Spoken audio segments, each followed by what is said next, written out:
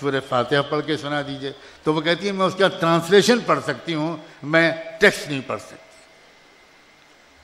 ایسی جاہل لوگ اور وہ اسلام کے بارے میں رائے دینے لگیں، یہ تو قیامت کے قرب کی شاہد نشانی ہے۔ اسلام کا علم حاصل کریں، اسلام پر عمل کریں اور اسلام پر فخر کریں، راضی ہوں اسلام پر۔ جب آپ علم حاصل کریں گی تو خود سے آپ کے اندر ایک احساس ڈیولپ ہوگا کہ بہترین تہذیب ہے اسلام، زندگی گزارنے کا بہترین طریقہ ہے، اور آپ اس علم کی روشنی میں ایمان کی طاقت سے پروپیگنڈے سے متاثر نہیں ہوں گی، اور دوسری ہزاروں لاکھوں بہنوں اور بچیوں کو پروپیگنڈے سے متاثر ہونے سے آپ بچانے کی کامیاب کوشش کریں گے۔ ورکشاپ آرگنائز کروائیے۔ میں اس تحفظ شریعت کمیٹی سے یہ گزارش کرتا ہوں اور یہ سجیسٹ کرتا ہوں کہ مختلف علاقوں میں 1 یا 2 دن کے ایسے ورکشاپ آرگنائز کروائیے جس میں اسلام میں عورتوں کے جو حقوق ہیں، جو ویمنس رائٹس ہیں، اس پر کچھ علماء کے لیکچرز ہوں، اور قانون طلاق کیا ہے، یہ کیا اتنا خوبصورت ترین طریقہ جو اسلام نے سپریشن کا دیا ہے ناگزیر حالات میں، اس میں کیا تفصیلات ہیں، اس کا علم حاصل کیجئے۔ یہ بہت ضروری ہے، کیونکہ صرف جذباتی طور پر ہم چلا چلا کر کہیں کہ شریعت کا قانون ہم بدلنے نہیں دیں گے، جبکہ ہم خود شریعت کے قانون کی تفصیلات سے واقف نہ ہوں، یہ کافی نہیں ہوگا۔ جب عورتیں اپنی ذمہ داریوں کو ادا کیا کرتی تھیں، جس تاریخ کا میں نے تھوڑا سا ذکر کیا، حوالہ دیا، تو انسانی برادری کو بہترین لوگ ملا کرتے تھے۔ میں پوری انسانی برادری کی طرف سے، پورے ملک کی طرف سے اور پوری ملت اسلامی کی طرف سے آپ سے یہ گزارش کرتا ہوں کہ ان کامیاب عورتوں کو اپنا آئیڈیل بنائیے جن کی تربیت سے انسانوں کو بہترین رہنما ملے۔ کوئی بھی کامیاب انسان جس نے انسانیت کی ترقی میں، انسانی تمدن کی ترقی میں، انسانی معاشرے کی صلاح و فلاح میں کوئی سبسٹینشل رول پلے کیا ہو، کوئی جوہری کردار ادا کیا ہو، کوئی شخص ایسا نہیں مل سکتا جس کے پیچھے اس کی عظیم ماں کی تربیت نہ ہو۔ امام بخاری رحمۃ اللہ علیہ کا نام آپ نے ضرور سنا ہوگا۔ آپ کو یہ بات معلوم ہوگی کہ جب وہ 6 سال کے تھے تو اچانک ان کی آنکھوں کی روشنی چلی گئی۔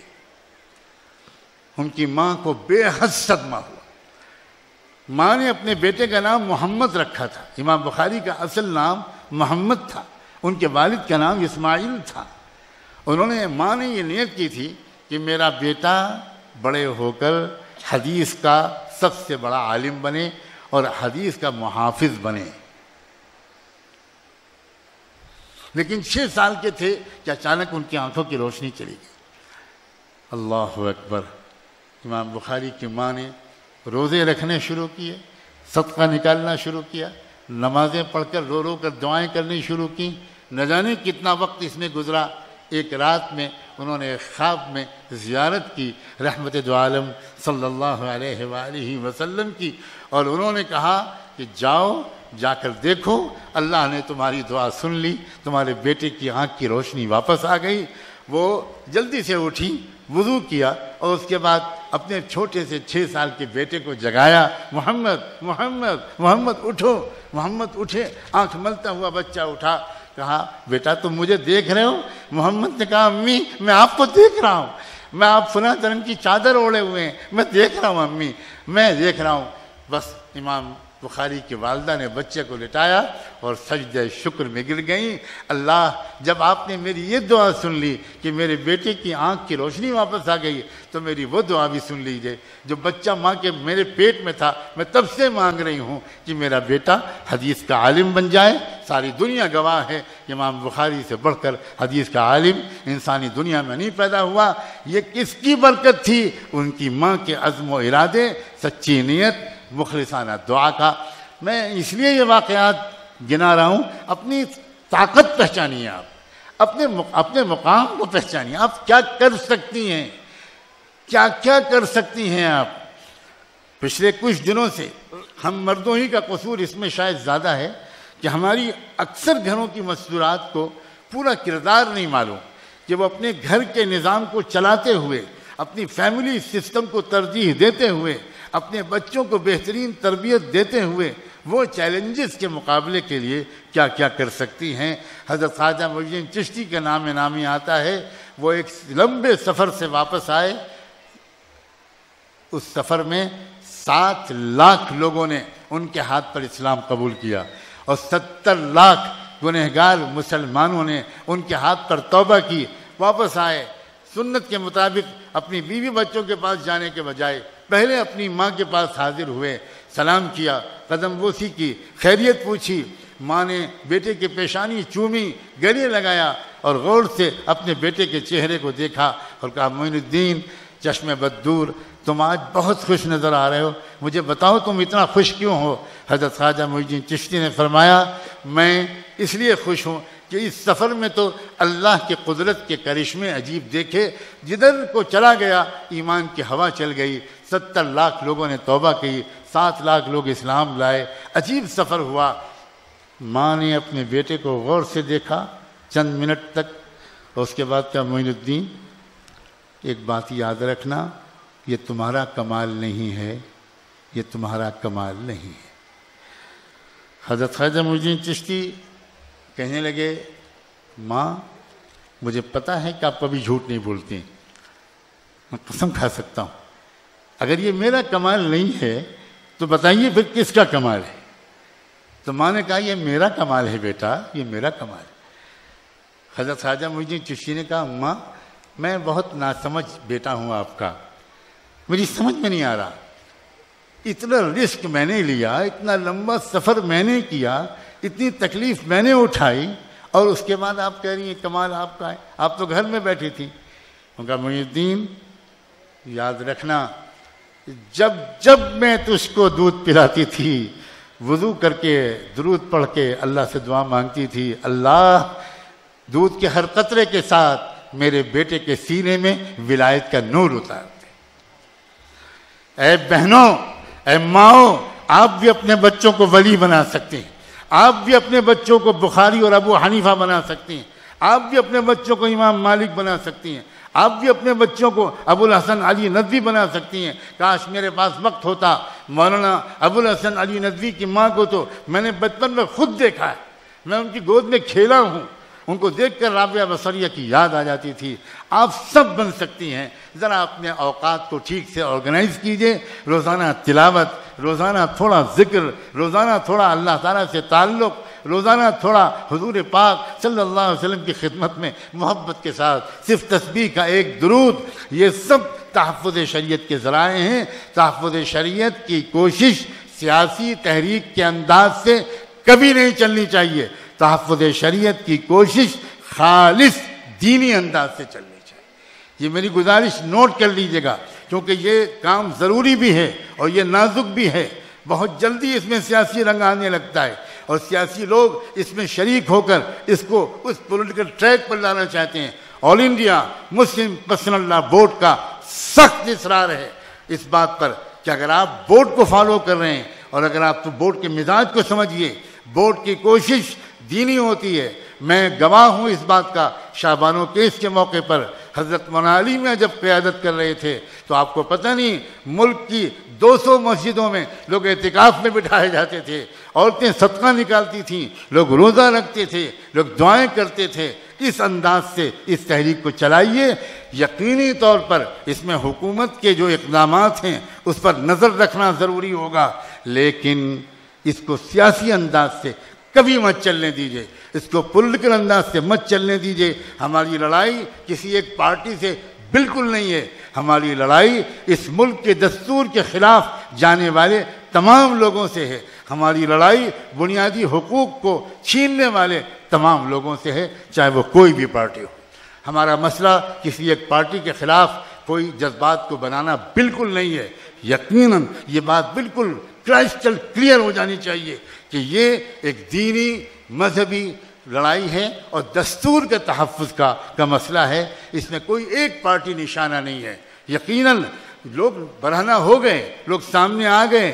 یقین مانیے جو چپ رہے گی زبان خنجر, لہو پکارے گا آستی کا. لوگ سامنے آئیں گے, ایکسپوز ہوں گے. اور ایسا میں اس لیے کہہ رہا ہوں, جو میں نے شروع میں کہا تھا کہ ہم لوگ اس وقت جس تاریخ کے موڑ پر کھڑے ہیں وہ ٹرننگ پوائنٹ ہے, وہ ٹرننگ پوائنٹ ہے ہسٹری کا. اور کاش میں اس کی دلیلیں دے سکتا. کیا ہو رہا ہے فلسطین میں, کیا ہو رہا ہے عراق و شام میں, کیا ہو رہا ہے وہ جزیرہ عرب میں, اور کیا ہو رہا ہے دنیا کے اور علاقوں میں, وہ سب اس کا حصہ ہے. لیکن میں اس وقت ان موضوعات پر بات نہیں کر سکتا. ایک بات میں اور عرض کرتا ہوں, تین طلاق کا جو مسئلہ عدالت میں درپیش ہے, ایک فاضل مقرر نے اس کے بارے میں ایک بات کہی, اور وہ میں اس کو ذرا درست کرنا چاہتا ہوں. تھوڑا انفارمیشن کی کمی ہے. جو سپریم کورٹ میں پٹیشن چل رہا ہے وہ یہ نہیں ہے کہ کورٹ ٹرپل طلاق کو ایک طلاق قرار دے دے, یہ نہیں ہے. بلکہ وہ پٹیشن ہے کہ ٹرپل طلاق کو ٹوٹلی بین کیا جائے. آپ ذرا جھوٹ کا انداز دیں. ایک طرف کہتے ہیں کہ مسلم ملکوں میں جو قانون بدل گیا تو ہمارے ملک میں کیوں نہیں بدل سکتا. کسی مسلم ملک میں ٹرپل طلاق کو بین نہیں کیا گیا ہے. یہاں مطالبہ ہے بین کرنے کا, اور اسی پر زور دیا جا رہا ہے. اور یہ دراصل زبردست جوہری تبدیلی ہے. وہاں پر یہ مطالبہ نہیں ہے کہ ٹرپل طلاق کو ایک طلاق قرار دے دیا جائے. میں اس پر تفصیلی گفتگو نہیں کرنا چاہتا, ورنہ سچی بات یہ ہے کہ 3 طلاق ایک وقت میں دینا بدترین گناہ بھی ہے اور ایک پنشیبل کرائم ہے, ایک کوگنیزیبل کرائم ہے اسلام کی نقطہ نظر سے. یہ ایک الگ بات ہے. مسلم پرسنل بورڈ میں اس موضوع پر گفتگو چل رہی ہے کہ کیا ہم پارلیمنٹ سے یہ مطالبہ کریں کہ وہ انڈین پینل کوڈ میں ایک ترمیم کرے اور یہ دفعہ بڑھائے کہ جو مسلم شوہر ایک وقت میں اپنی بیوی کو 3 طلاق دے دیں اس کو 2 سال یا 3 سال کی جیل ہونی چاہیے. اسلام اسٹرانگلی اپوز کرتا ہے کہ ایک وقت میں 3 طلاق دینا یہ نہ صرف گناہ ہے بلکہ یہ ایک قابل تعزیر جرم ہے, ایک پنشیبل کرائم ہے. اس میں چونکہ کچھ ٹیکنیکل مسائل ہیں, کیا ہم موجودہ جوڈیشری کو اس بات کا موقع دے سکتے ہیں کہ وہ شریعت کے مطابق کوئی فیصلہ کریں؟ اس میں بڑا رسک ہے. اس لیے اس پر اندرونی طور پر علماء کے درمیان ایک گفتگو چل رہی ہے. ایک اور بات یہ ہے کہ جس طرح مسئلے کو کبھی کبھی ہم پیش کر دیتے ہیں وہ ہندو مسلم مسئلہ بنا کر پیش کرتے ہیں. پھر میں ایک بار عرض کرتا ہوں یہ مسئلہ ہندو مسلم نہیں ہے, ہرگز یہ مسئلہ ہندو مسلم نہیں ہے. اور اس بات کو سمجھیے کہ یہ سارے ایشوز کھڑے کیوں کیے جا رہے ہیں. اس لیے کہ ملک میں ایک زبردست اویئرنیس ملک کی میجورٹی میں چل رہی ہے جن کو ہندو بنا دیا گیا تھا, اور وہ اس بات سے اب واقف ہو رہے ہیں کہ ہم ہندو نہیں ہیں. ایک ملک کا اصلی ایجنڈا جو بھارتیہ سماج کے اندرونی کاسٹ بیس کانفلکٹس پر مبنی تھا, اس اصلی ایجنڈے کو بدلنے کے لیے, چھپانے کے لیے ہندو مسلم ایشو کو کریٹ کیا گیا تھا پچھلے 100-150 سال پہلے. اس لیے اس مسئلے کو کسی قیمت پر ہندو مسلم مسئلہ بنا کر نہ پیش کیا جائے. یہ مسلم پرسنل بورڈ کی اسی حکمت عملی کا نتیجہ ہے کہ ملک کی تاریخ میں پہلی بار یونیفارم سول کوڈ کے خلاف صرف مسلم پرسنل بورڈ اور جمعیت علماء ہند جیسی مسلم جماعتیں نہیں گئی ہیں, بلکہ 11.5 کروڑ کی آبادی پر مشتمل ملک کے جو آدیواسی ہیں, جو ٹرائبلز ہیں, جو ایس ٹیز ہیں, ان کی جو سب سے بڑی تنظیم ہے اس کا ایفیڈیوٹ بھی سپریم کورٹ میں داخل ہو چکا ہے. یہ پہلی بار ہے کہ آدیواسیوں نے جم کر سپریم کورٹ میں آ کر انٹروین کر کے یہ کہا ہے کہ ہم ہندو نہیں ہیں, اس لیے یونیفارم سول کوڈ کسی قیمت پر ہم کو برداشت نہیں ہوگا. مسلم پرسنل بورڈ کی حکیمانہ کوششوں کا یہ نتیجہ ہے. اسی طرح ملک کی آبادی میں جو لنگایت فرقہ ہے, جو آپ کے تلنگانہ آندھرا میں اور کرناٹکا میں اور مہاراشٹر میں 7.5 کروڑ جن کی آبادی ہے, ہو سکتا ہے اگلے چند دنوں میں لنگایت کی طرف سے بھی سپریم کورٹ میں انٹروین کرنے کی ایک اپلیکیشن جائے اور وہ بھی یونیفارم سول کوڈ کو اپوز کریں. بدھسٹ آرگنائزیشن کی طرف سے بھی یہ چیز جا رہی ہے. تو پلیز اس مسئلے کو ہندو مسلم مسئلہ بنا کر بالکل مت پیش کیجیے. ملک کا یہ مسئلہ دستوری اور آئینی ہے اور ہمارے لیے یہ مسئلہ دینی اور مذہبی ہے. ہم اس کو اس طرح پیش کریں تاکہ ہم زیادہ سے زیادہ ملک کی اکثریت کو اپنے ساتھ لے سکیں. یہ بات سمجھنے کے لیے تفصیلی ورکشاپ کی ضرورت ہے. بس میں اس وقت اپنی ان باتوں پر اکتفا کرتا ہوں. نہایت شکر گزار ہوں, دل سے دعا مانگنے کی اللہ سے توفیق مانگتا ہوں ان تمام خواتین کے لیے جنہوں نے اتنا خوبصورت بزم سجائی. ڈاکٹر اسما زہرا خاص طور پر اللہ نظر بد سے بچائے. بہن اسما, اللہ آپ کو مبارک کرے اور آپ کا ساتھ دینے والوں کو اللہ تعالیٰ بے حد قبول فرمائے اور اللہ ہم سب سے راضی ہو جائے اور اخلاص کے ساتھ صرف مغفرت کی نیت سے, صرف اس لیے کہ اللہ ہمیں معاف کر دے. کہیں تصویر نہ چھپے, کہیں واٹس ایپ پر ہمارا نام نہ آئے, کسی اخبار میں ہمارا تذکرہ نہ ہو, لیکن میرے اللہ اچھے نیکیوں کے اعمال نامے میں ہمارا نام لکھوا دیجئے اور روز محشر ہماری مغفرت کا فیصلہ کر دیجئے. صرف اس نیت سے ان کاموں میں لگیے. میں ایک بار پھر آپ کے شکریہ کے ساتھ, دل سے آپ کی یہ دعا کے ساتھ آپ سے رخصت ہوتا ہوں. بہت بہت شکریہ. جزاکم اللہ. اللہم صلی علی سیدنا محمد وعلی آل سیدنا محمد وبارک وسلم. اللہ ہم آپ کے بندے اور آپ کی بندیاں آپ کے حضور میں حاضر ہیں. گواہی دیتے ہیں کہ آپ کے سوا کوئی معبود نہیں. گواہی دیتے ہیں کہ رحمت دو عالم سیدنا محمد الرسول اللہ صلی اللہ علیہ وآلہ وسلم آپ کے رسول برحق اور خاتم النبیین ہیں. اللہ مگر اس بات کا شرمندگی کے ساتھ اعتراف کرتے ہیں کہ اس گواہی دینے کے بعد ہماری زندگی جیسی گزرنی چاہیے تھی اس میں بہت کمی ہے. اللہ معاف فرما دیجیے. اللہ ہم سب کو آج معاف فرما دیجیے. اللہ ہم سب کو آج معاف فرما دیجیے. اللہ آپ سے ایک گزارش ہے. آپ کا ایک بوڑھا کمزور بیمار بندہ آپ کے سامنے ہاتھ پھیلائے بیٹھا ہے. اللہ یہ گزارش ہے کہ ایک بار اس مجمع کو رحمت کی نظر سے دیکھ لیجیے. ایک بار اللہ, ایک بار اللہ. ہم دنیا میں دیکھتے ہیں چند عورتیں بھی اگر کہیں پر چل کر آ جاتی ہیں تو لوگ ان کے احترام میں قتل کا مقدمہ بھی معاف کر دیتے ہیں. اللہ اتنی بڑی تعداد میں آپ کی بندیاں حاضر ہیں, ان کی آمین کے طفیل ہم سب کو معاف فرما, ہم سب سے راضی ہو جائیے. اللہ اللہ ایک بار اس پورے مجمع کو, اس کا انتظام کرنے والوں کو, دور دور سے آنے والوں اور آنے والیوں کو ایک بار اللہ خصوصی رحم کی نظر سے دیکھ لیجئے. تیری ایک نگاہ کی بات ہے, میری زندگی کا سوال ہے. تیری ایک نگاہ کی بات ہے, میری زندگی کا سوال ہے. مجھے اپنی پستی کی شرم ہے, تیری رفعتوں کا خیال ہے. میں اپنے دل کو کیا کروں, اسے پھر بھی شوق وصال ہے. اے رب کریم, اے رب کریم, دین اور شریعت کی حفاظت اور اس پر عمل کرنے کے لیے ہم سب کو قبول فرما لیجیے. اللہ دین پر بھی حملے ہو رہے ہیں, توحید کا عقیدہ چھیننے کی کوشش کی جا رہی ہے.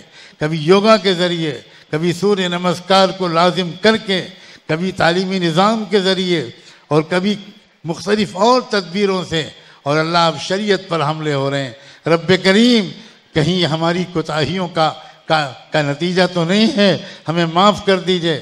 اللہ آج ہم آپ سے عہد کرتے ہیں, اس میدان میں عہد کرتے ہیں کہ ہم دین پر جئیں گے اور دین پر مریں گے, شریعت کے اتباع کریں گے اور شریعت کا تحفظ کریں گے. اللہ ایک مرتبہ ایک علاقے میں بارش نہیں ہو رہی تھی, دھوپ سے لوگ مر رہے تھے. ایک نوجوان بیٹے نے اپنی ماں کی اوڑھنی پکڑ کر آپ سے دعا مانگی تھی, اللہ میری ماں اگر پاک دامن ہے تو بارش بھیج دیجئے. ابھی دعا پوری ہو بھی نہیں پائی تھی کہ جم کر گھٹا آ گئی اور جم کر بارش ہوئی. اللہ آج ہم سب یہ دعا مانگتے ہیں, اللہ آپ کی یہ بندیاں اگر پاک دامن ہیں اور یقیناً پاک دامن ہیں تو اللہ عدل و انصاف کا دور اب قائم کروا دیجئے، ظلم کی تاریخ کو بدلوا دیجئے، ہمیں عزم و حوصلہ دیجئے، ہمیں ایمان اور تقوی دیجئے، ہمیں محبت اور وفا دیجئے۔ اللہ گھر گھر خوشیوں کا ماحول بنوا دیجئے، اللہ گھر گھر خوشیوں کا ماحول بنوا دیجئے۔ اے رب کریم تمام مریضوں کو شفا نصیب فرما اور تمام مظلوموں کی مدد فرما۔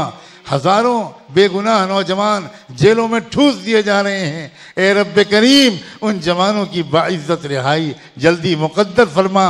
کتنے سال گزر جاتے ہیں، رمضان آتے ہیں، عید آتی ہے، چھوٹے چھوٹے بچے پوچھتے ہیں اپنی ماں سے، امی ابو کب آئیں گے، میرے جوتے کب آئیں گے، میرے کپڑے کب آئیں گے، اور ماں اپنے آنسوؤں کو چھپا کر بچے سے کہتی بیٹا جلدی آ جائیں گے۔ سال ہر سال گزر جاتے ہیں، اللہ تمام قیدیوں کی رہائی کا انتظام کروا دیجئے۔ اے رب کریم جس طرح اللہ بے گناہ نوجوانوں کا انکاؤنٹر ہوا ہے اور اس سے پہلے بھی نہ جانے کتنے قتل ہوئے ہیں، رب کریم آپ فیصلہ فرما دیجئے، آپ فیصلہ فرما دیجئے، آپ ساری رازوں کو جانتے ہیں۔ اے اللہ ٹوٹی پھوٹی دعاؤں کو قبول فرما۔ جب تک ہم زندہ ہیں ایمان کے ساتھ، نیک اعمال کی توفیق کے ساتھ، صحت اور عافیت کے ساتھ زندہ رہنے کی توفیق عطا فرما، اور جب وقت آئے ایمان کے ساتھ آسان موت دے کر اپنے پاس بلا لیجئے۔ اے رب کریم اس اجلاس کے انعقاد میں ہمارے جن نائب وزیر اعلیٰ صاحب نے مدد کی، اللہ ان کو ترقیاں نصیب فرما اور مزید خدمت کی توفیق عطا فرما، اور جو پولیس کے افسران، ان ڈسٹرکٹ ایڈمنسٹریشن کے ذمہ داران، وہ ہمارے عزیز بھائی ہیں، اس ملک کی حفاظت کے لیے بڑی خطرناک ڈیوٹی انجام دے رہے ہیں، جنہوں نے اس اجلاس کی حفاظت کے لیے بندوبست کیا، اللہ ان کو بھی جزائے خیر عطا فرما۔ ہم ڈسٹرکٹ انتظامیہ کے بھی شکر گزار ہیں، حکومت کے بھی شکر گزار ہے، اور وہ نوجوان کارکن، وہ والنٹیئرز، وہ لڑکیاں اور نوجوان لڑکے جو دوڑ دوڑ کر مہمانوں کی خدمت کر رہے ہیں، رب کریم ان کے قدم کی ایک ایک حرکت پر اللہ مغفرت کا فیصلہ فرما، مغفرت کا فیصلہ فرما۔ اللہ ہم صرف یہ چاہتے ہیں کہ آپ ہم سے راضی ہو جائیں، اللہ ہم سے راضی ہو جائیے، اور نہیں راضی ہونا چاہتے پھر بھی راضی ہو جائیے۔ اللہ ٹوٹی پھوٹی دعاؤں کو قبول فرما۔ ایک آخری گزارش اور ہے، ہم سب کی طرف سے رحمت دو عالم صلی اللہ علیہ وآلہ وسلم کی خدمت اقدس میں اللہ ہم سب کی طرف سے نام لے لے کر درود و سلام بھجوا دیجئے، اور یہ پیام بھجوا دیجئے کہ آپ کے امتی شرمندہ ہیں، معافی مانگتے ہیں اور عہد کرتے ہیں کہ پوری شریعت پر چلیں گے، اور شریعت کی حفاظت کے لیے ہمارے اکابرین خصوصاً آل انڈیا مسلم پرسنل بورڈ ہمیں جو بھی ہدایت دے گا اس پر ہم عمل کریں گے۔ وآخر دعوانا ان الحمدللہ رب العالمین۔